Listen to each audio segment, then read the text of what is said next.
Welcome. Welcome to Lessons from a High School Dropout. My name is Troy Thomas Joseph Fitch, and I want to thank you for taking time to listen or watch us on our YouTube channel today. If you happen to be watching us on our YouTube channel, we do want to invite you to consider taking a minute to subscribe to our channel and ring that bell. It's the way we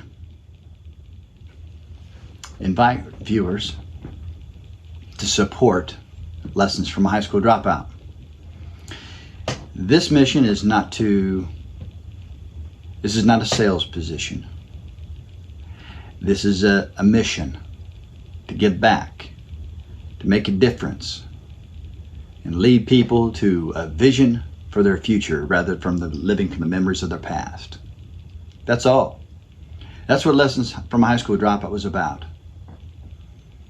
Many of you I've told that I started writing my stories of my life, I should say, in 2004. Starting with Tom Teeter and Old Can of Oil, all the way down to some of the events that just happened this past week. And those topics, all in between, are going to extend for many years to come. As long as I'm around, I'm going to be in front of you. You know, some of those old guys we can see still walking around, cheering people on, leading people, especially the young. I want to pull the young forward. I've had a couple young people come into my life recently. I'm pretty excited about it because, you know, it was men in my life, some very important men in my life, that built me to the man I am. Now, I did a lot of work, I can tell you that.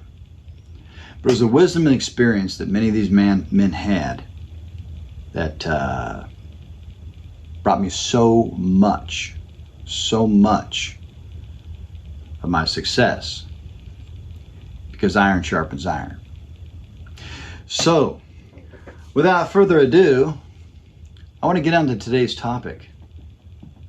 Today's topic is titled, If the Wake Doesn't Move the Aircraft Forward, then I do suggest you step back into the flight deck and stop focusing on the wake, okay? Now, let me just give you an example of what a wake is, right? You know what a wake is in a boat, right? It's the turbulence of the propellers, creating bubbles and water movement as the craft is traveling through. Well, as a pilot of an aircraft, I like to use the wake of the airflow because I love flying.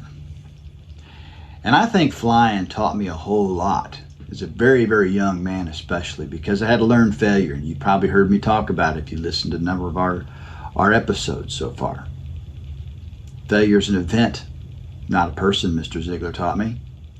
And failure was something I had to learn in an aircraft when your flight instructor will test you as to if you can land that aircraft with no power. Pretty big deal.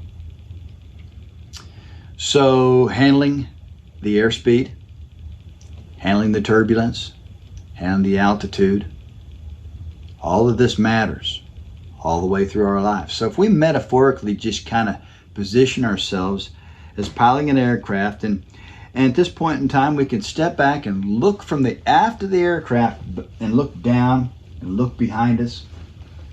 You see that turbulence. You can see that spiraling air, right? You see that streak across the sky. That's the turbulence from the wingtip vortices that are coming through the air, and they're whipping that air, and it goes around in a circular motion. You never want to travel that close to a fast-moving aircraft if you're behind it, because even if you're below it, those vortices drop to the air and they're still creating turbulence, and they can really cause a problem if you got a small plane, right? So, you know, we look to our future and we see something that's too big of a mountain for us to climb. You probably ought to start on a smaller one, right? Too big of a goal right now. I mean, I remember one time I set my first goal when I was in the offset printing business for my new boss at the sales meeting. And I said, you know, I think maybe $250,000 this year. He says, well, I think that's a little I can't remember the word he used, but it's kind of, it was kind of an ostentatious goal. But I had a big vision, and I was excited about working for this big giant company. And yeah, I had to change my goal. But you know what? I set big goals all the time. I step into the turbulence. Because there's always going to be turbulence. But it's not necessarily going to bring down your aircraft. It just may slow you down. You got to head into the headwind, right? Well, you know, as the aircraft's traveling through the air, you get turbulence. But that turbulence is there for a reason. It's because your wingtip vortices are passing through the air and they're creating lift. If there's no lift, there's no turbulence, there's no wingtip vortices. That means you're likely going downward, right? Or dropping out of the sky because your plane is not flying anymore. It's going down flat. Well, we know what the wake is, but what's powering the aircraft? What is that? It's very simple. It's the present moment energy coming from the engines. That's it, nothing else.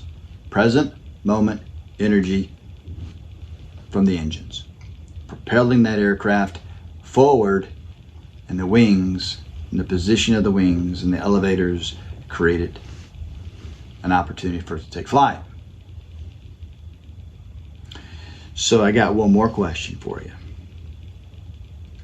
You know the wake in the back of the aircraft, the turbulence? Can that power the plane? Well, I can help you with the hard ones. No, it will not power the plane. So quit looking back at the wake. It's just based on what you went through in your life. Get back up into the flight deck. Make a new flight path if you want to get out of the turbulence. You need a break. Whatever. You need a new plan. Need to try again. Need to work a little harder at figuring out which direction to go. Do the math. Find the plan. Write it down. Get yourself a couple journals. Spiritual journal, personal journal, goals journal. That's what I keep right here on my desk. I keep them with me when I travel. I journal my thoughts. They go in my iPhone. Because if I do not write it down, I have a propensity to look at my life and go, where am I? What did I say I was going to do today? What was I going to say I was going to do next week? You see, we have fleeting thoughts, and we got to make sure we keep track of those fleeting thoughts, because they're being brought to you as you go through life. Remember, you see it pass by and you say, well, that just needs to go right on by. Or maybe you need to back it up and pull it down, as I say. Take a look at that. It's very important. Brian Tracy once said in one of his books that if we do not take a look at those things that come across our path, when we hear something numerous times, or we see something that causes us to go, that's interesting. That's the third time I've seen this recently, right? It's not like you got a new car and you got a Chevy Impala and everybody else got one. No. It's not like you got a Volkswagen and everybody has a Volkswagen Passat just like you. No, in 1980 something, I had a 1974 Monte Carlo I bought. About 1982, 83. And guess what? I thought everybody had one, was buying one just like me. No, I was looking around and they were already there. But my mind was more focused on having that Monte Carlo, so I was seeing more Monte Carlos. This is how simple it is. I tell that story. Now listen to what I just said. I bought a Monte Carlo, 1974 Monte Carlo, and I went around, driving around, and everybody had well, that was a popular car. Only reason why you see that same car is because it's on your mind and you're bringing it to you. You're recognizing it because it's right there. So project that thought, project that image, you see that vision, and you begin to feel it. Very powerful teaching here. This is not something I invented. These are great teachings of some of the greatest minds ever. I'll tell you, some of the greatest teachings, I always bring this book up. It's called Think and Grow Rich by Napoleon Hill. It's right here. It's on the YouTube channel. You can see it. There's a free copy available on Lessons from a High School Dropout. You can get one in hard book. You get a hard book copy I'll send to you. If you shoot me your email and your address to the subscribe button on the Lessons from a High School Dropout website, or shoot it there on the Facebook, Friends of a High School Dropout. You can get an electronic copy on the website, and you can ask for a hard copy, and it will be coming your way. Because I believe that the visions of the over 500 men that this book has written in it is very powerful, very moving and powerful stories of how you too will discover the secret gift that's inside of you. Very simple lesson today, folks. I want to keep it short, but I can tell you one thing. I'm excited about this next week. I'm excited about the growth of this podcast, and I got to tell you, I hope if you watch this podcast, you will take the opportunity to say, who can I send this to help Troy Thomas Joseph Fitch move this podcast forward? Now, also, I want to say this. Remember who you're surrounding yourself with and how they're affecting your flight path.